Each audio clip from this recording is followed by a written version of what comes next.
Ang nakaraan, nagpaukay ang ating bida sa mga dwarf ng isang tunnel na may kalayuan sa direksyon ng lugar ng teritoryo ng kalaban. Si Count Caboldi naman ay tuwang-tuwa, dahil nababasa raw niya ang galawan ng ating bida, kaya karamihan sa kanyang mga hukbo ay doon niya inilagay kung saan lalabas ang pangkat ni Ghislaine sa tunnel na ginawa nito. At nang sumapit ang gabi, isang hindi kapani-paniwalang pangyayari ang nasaksihan ni Count Caboldi. Pagpapatuloy. Bago pa man simulan ang nakakapanindig balahibong pag-atake, binalingan ni Ghislaine si Vanessa. Ang mga mata niya'y matalim na tumitig sa dalaga, na parang sinusuri ang bawat galaw at kaisipan nito. Ano na ang kalagayan ng puwersa ng kalaban? Tanong niya, ang boses ay kalmado ngunit may bigat. Si Vanessa, na kanina lang ay tahimik na nakaupo at nakapikit, ay dahan-daang iminulat ang kanyang mga mata. Sa tabi niya, nakabulagta ang isang mage na bumubula ang bibig, parang isang bangkay na nilamon ng matinding pagod. Tulad ng hula niyo, mahal na kamahalan, wika ni Vanessa, ang tinig ay bahagyang hamina sa pagod. Lahat sila ay nagtipon sa target point ng tunnel. Mababa sa kalahati ng kanilang mga sundalo ang natira malapit sa tarangkahan at pader ng kastilyo. Salamat sa kanyang husay sa Sixth Circle, nagawa ni Vanessa na saklawin ang isang mas malawak na lugar kaysa sa ibang mga mage. Ngunit may kapalit ito. Upang mabawi ang kakulangan niya sa mana, kinailangan niyang humigop mula sa iba pang mage. Hindi na bago sa kanya ang mang-iwan ng ilang mage na walang malay pagkatapos niyang kunin ang kanilang mana. Kahit na isa-isang bumabagsak ang mga mage, iginiit ni Ghislaine na ipagpatuloy ni Vanessa ang paggamit ng kanyang reconnaissance spells. Ang kakayahang maskan ang buong battlefield, kahit panandalian, ay kritikal na hakbang sa pagkamit ng tagumpay. Hindi ba't natuklasan nila ang mga especially iya sa nakaraang digmaan sa pamamagitan ng pag-ubos ng lakas ng mga mage dahil sa detection spell na ito? Nang makumpirma na ang kalaban ay kumikilos tulad ng kanyang inaasahan, tumanggaw si Ghislaine at nagsalita. Magaling! Panahon na para magsimula. Sigurado ba kayo na magiging maayos ang lahat? Kung may maging mali, nasa matinding panganib tayo, wika ni Vanessa, bakas sa kanyang tinig ang matinding pag-aalala. Bahagyang napatawa si Ghislaine sa pag-aalala ni Vanessa.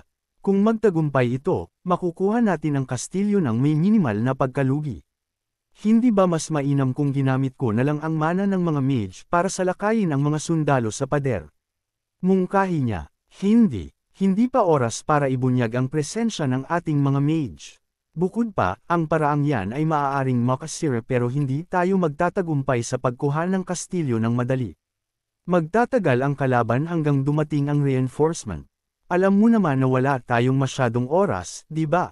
Pero, pagpupumilit ni Vanessa, papasok tayo, papatayin ang mga kalaban, at bubuksan ang mga tarangkahan.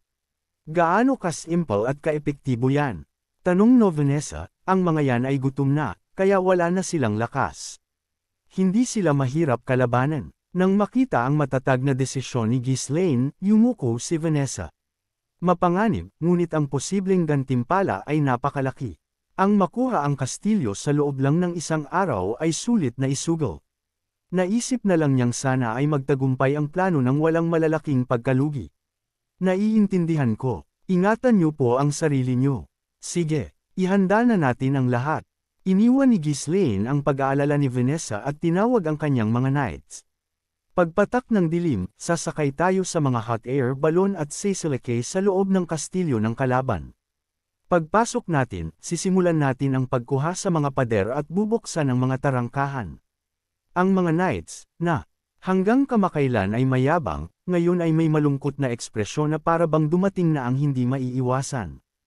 Ang pinakahuling supply shipment ay may kasamang 12-dosenang hot air balloon, sobrang dami para lang sa simpleng pagsakop.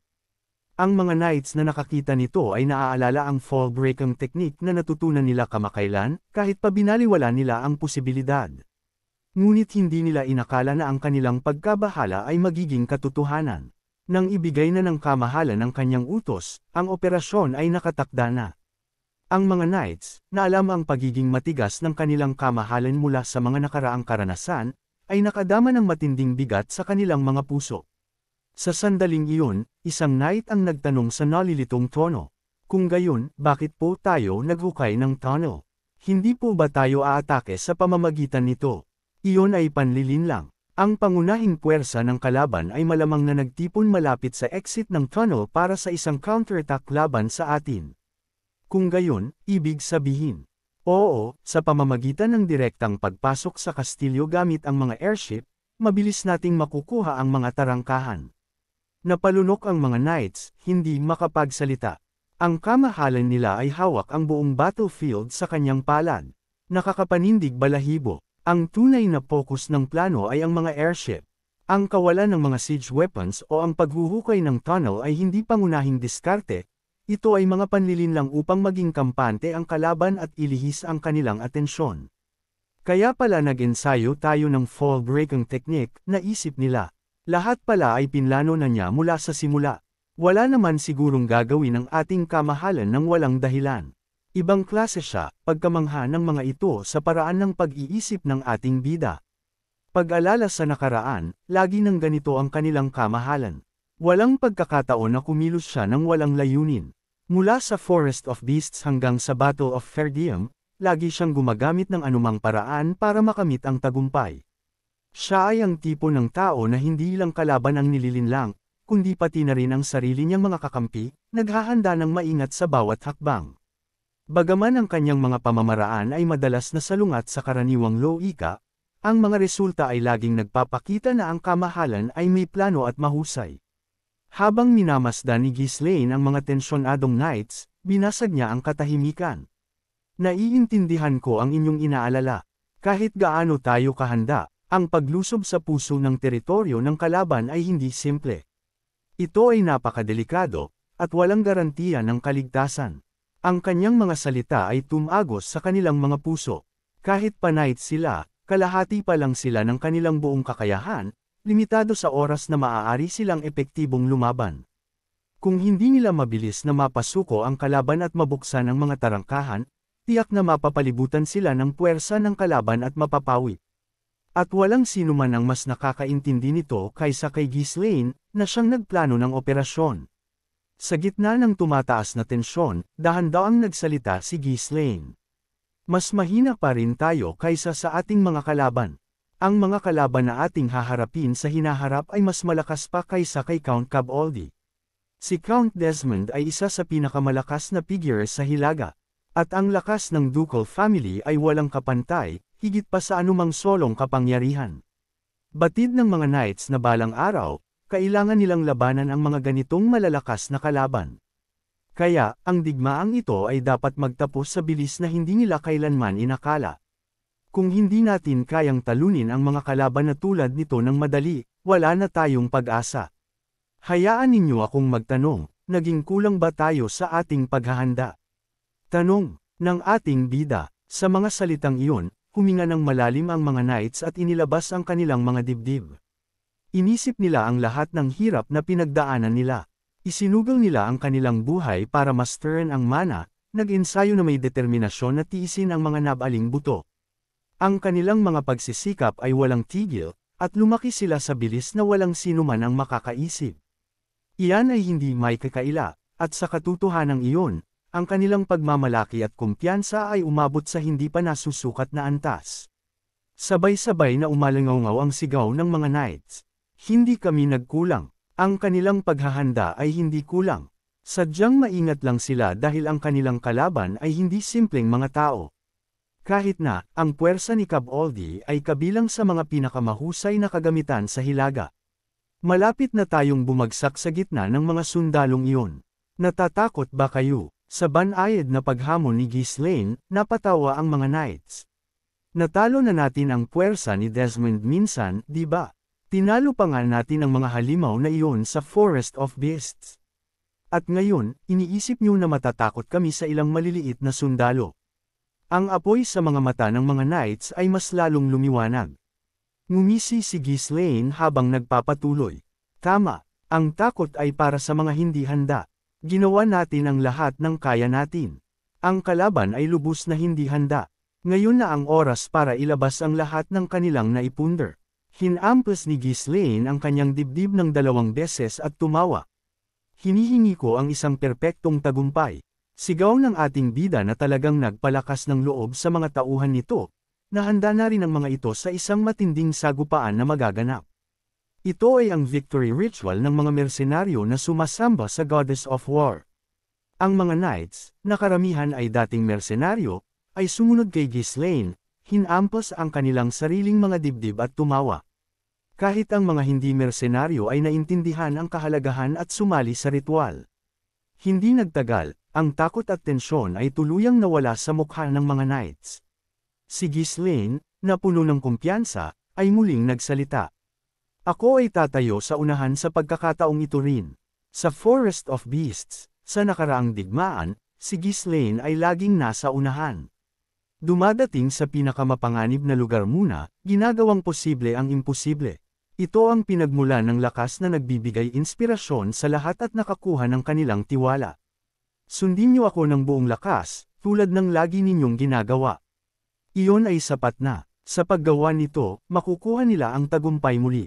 Ang koponan na itinalaga sa paghuhukay ng tunnel ay sumali sa pangunahing puwersa sa ilalim ng takip ng gabi.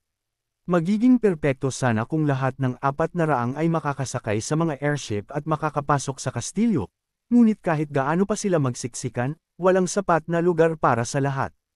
Bawat airship ay nangangailangan din ng isang mage upang ayusin ang taas at direksyon ng mabilis, kaya ang bilang ng mga airship ay hindi maaaring lumampas sa bilang ng mga available na mage. Ang mga knights, na hinihimok ng pagmamalaki, ay nagtalo-talo kung sino ang dapat umalis, bawat isa ay iginigiit ang kanilang sariling kahalagahan. Sa huli, naging hindi maiiwasan ang sapilitang pagpili. Bayan, gusto ko sanang sumama. Mas malakas ako, kaya bakit ako iniiwan? Ha, hindi ko kayang panuulin ang mga nagmamayabang pagbalik nila. Mga 100 knights ang napili, habang ang natitira ay nag-iingay sa pagkadismaya at nagmarcha kasama ang mga sundalo. Bagaman ang kanilang misyon ay may mas kaunting agarang panganib, ang kanilang tungkulin ay hindi mas mababa ang kahalagahan. Kapag nabuksan na ang mga tarangkahan, kailangan nilang sumugod papasok para iligtas ang kanilang mga kasamahan at masecure ang kastilyo. Ang mga sundalong ito ay magsisilbing diversion, kukuha sa atensyon ng kalaban. Pagkatapos, sa sandaling magbukas ang mga tarangkahan, sisilakay sila sa loob. Di nagtagal, 12-dosenang airship ang lumipad ng mataas sa himpapawid. Ginamit ng mga mage ang wind magic upang maniobrahin ang mga airship patungo sa Caboldi Castle.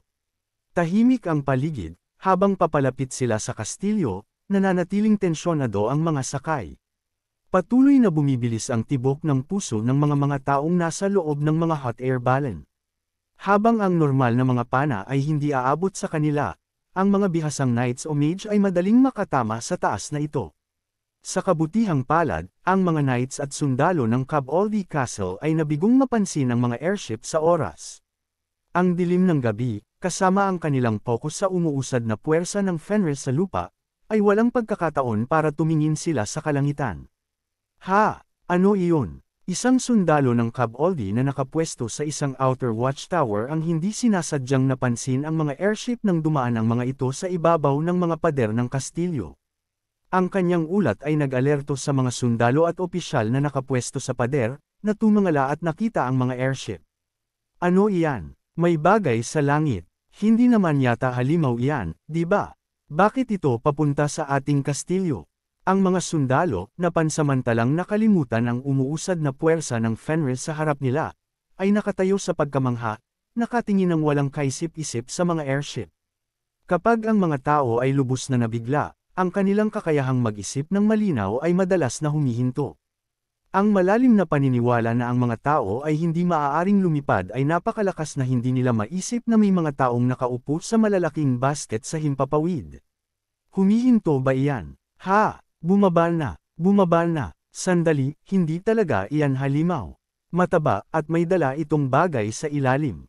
Habang kumakalat ang pagkalito at ang mga sundalo ay nagsimulang magbulungan sa takot, napakunot noon ng malalim ang commander sa pader. Kailangan niyang kumpirmahin kung ano iyon. Kung ito ay halimaw, nasa matinding delikadong sitwasyon sila, nakikipaglaban sa mga kalaban sa harap at likod. Ang hukbo ng Fenris ay huminto sa pag-usad. Mukhang napansin din nila ang bagay na iyon at nag-iingat. Magpadala ng scouting party para tingnan iyan. Ang hukbo ng Fenris ay huminto sa kanilang pag-usad, itinaas ang kanilang mga kalasag para maghanda sa isang potensyal na pag-atake ng pana. Gayunpaman, hindi alam ang mga plano ni Ghislaine, ang commander ng pader ay nagkaroon ng sarili niyang mga palagay. Di nagtagal, isang maliit na grupo ng mga scouts ang binuo at maingat na gumalaw patungo sa direksyon ng airship. Hindi tulad ng maingat na galaw ng hukbo ng Cab Oldie, ang mga knights na sakay ng airship ay nasa isang estado ng kaguluhan. Hoy! Kailangan nating bumaba agad. Hindi nyo ba nakikita ang mga sulo na yon? Darating ang kalaban para mag-imbestiga. Hinikayat ng mga mage ang mga knights na magmadali. Kung mas maaga bumaba ang mga knights, mas maaga silang makakatakas. Nagamit na ng mga mage ang malaking halaga ng mana sa pag-deploy at pagmamaniobra ng airship. Wala na silang silbi sa biglaang gulo na ito, kaya kailangan nilang tumakas sa sandaling bumaba ang mga knights. Kung magtatagal pa sila ng walang dahilan at ma-intercept, mawawalan sila ng mahahalagang mage at airship ng walang dahilan. Ngunit ang mga knights ay may sariling reklamo. Buwisit, tumahimik ka. Masyado tayong mataas ngayon. Ibaba pa natin. Ano? Wala na. Hindi na tayo pwedeng bumaba pa. Hindi nila kayang ibagsak ang airship ng masyadong mababa. Ang pag-angat nito muli ay mangangailangan ng oras na magpapahirap sa pagtakas. Ang mga knights ay kailangang bumaba sa tamang taas para makatakas ang mga mage, kaya hindi nagpapatalo ang mga mage. Kung hindi kayo bababa ngayon, puputulan ko mismo ang lubad. Wow, mga buwisit na ta. Hintayin nyo lang pagkatapos ng digmaan. Sa kabila ng kanilang pagtatalo, nagsimulang maghanda ang mga knights para tumalon. Kahit na nagnangalitin sila sa isa't isa, ang mga knights at mage ay mas nagkakasundo kaysa sa inaasahan. Noong nakaraan, ang mga arroganting mage ay hindi kailanman nakikihalubilo sa mga knight na dating mersenaryo. Dati, iniiwasan nila ang isa't isa, halos hindi nagpapansinan. Ngunit nahila sa atmosfera na nilikha ni Ghislaine, sila ay naging parang magkakaibigan na magkapitbahay, iniwan ang kanilang mga pagpapanggap. Bumunot ng ilang malalim na hininga, isinagawa ng mga knights ang kanilang bihasang teknik, ang one-arm break ang survival role. At ayun na nga tumalon na ang mga knight mula sa airship. Aray, hindi nabalik, buhay ako, yes, nagbunga ang lahat ng pag-eensayo. Grabe, muntik na akong mamatay bago pa man magsimula ang laban. Umiiyak sila at gamulong sa lupa, gulat na gulat sa kanilang sakit na naramdaman dahil hindi na ito tulad nung unang nagsanay sila kahit napakataas ng tinalon nila ngayon. Salamat sa kanilang pagsasanay at mana control, nakalapag sila ng ligtas ng walang malubhang pinsala. Sa gitna ng lahat ng ingay, isang airship ang nanatiling hindi pangkaraniwang tahimik. Ito ay ang sakay sina Kaur at Alfoy. Ang dalawa ay hindi nag-usap simula noong hot air balloon crash incident, at naipit sa isang awkward, malayo na relasyon. Hindi dahil sa sinisisi nila ang isa't isa, kundi dahil ang alaala ng pagtatangkang iligtas ang isa't isa ay parang nakakahiyang sentimental, na nagpapahirap na magharap. Habang bumababa sila sa lubod sa tensyonadong katahimikan, si Kaur ay sa wakas ay bumuwag sa yelo. Hoy, huwag kang maglaro at mahulog muli. Tumakbo ka ng maayos sa pagkakataong ito. Si Alfoy, na nakatago ang mga kamay sa likod, ay sadyang iniiwasan ang tingin ni Kaur habang sumasagot. Magbalik ka lang ng buo. Brad, nahihiya ka ba? Maikling natawa si Kaur, at pagkatapos ay gumawa ng isang dramatikong talon mula sa airship. Aray, buwisit, masakit. Sa pagiging huling bumaba ni Kaur, nagsimulang umangat ang mga airship isa-isa. Ang misyon ng mga mage ngayon ay simple, tumakas sa larangan ng digmaan ng mabilis hanggat maaari. Mula sa isa sa mga umaangat na airship, isang mage ang sumilip at sumigaw. Hoy, bumalik kayong buhay, ha? Doon ko lang maayos ang inyong mga bastos na ugali. Isang knight na kinikiskas ang kanyang braso ang tumawa at sumagot. Oo, linisin mo na ang leeg mo at maghintay ka. Padadaliin ko ang iyong paglisan. Hahaha, may ihi ka sa isa kong fireball. Tumawa ang mage, gamit ang magic para painitan ang air chamber. Habang lumiliit ang mga umaatras na airship, ang mga sundalo ng hukbo ng Cab Oldie ay nag-aalangan, dahan-daang lumalapit. Para sa mga Fenris Knights na lumapag sa gitna ng teritoryo ng kalaban, wala nang daan palabas ngayon. Ang natitira na lang ay tagumpay o kamatayan. Si Ghislaine, na unang bumaba at nagbabantay sa unahan, ay lumingon at hinarap ang iba. Walang nabigo sa pagtalon o nasaktan sa daan pababa, di ba?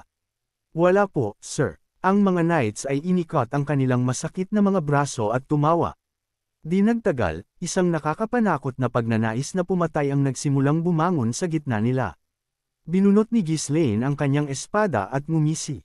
Matagal na siyang hindi nakadama ng kilig sa larangan ng digmaan. Handa na ba ang lahat na dumura ng dugo?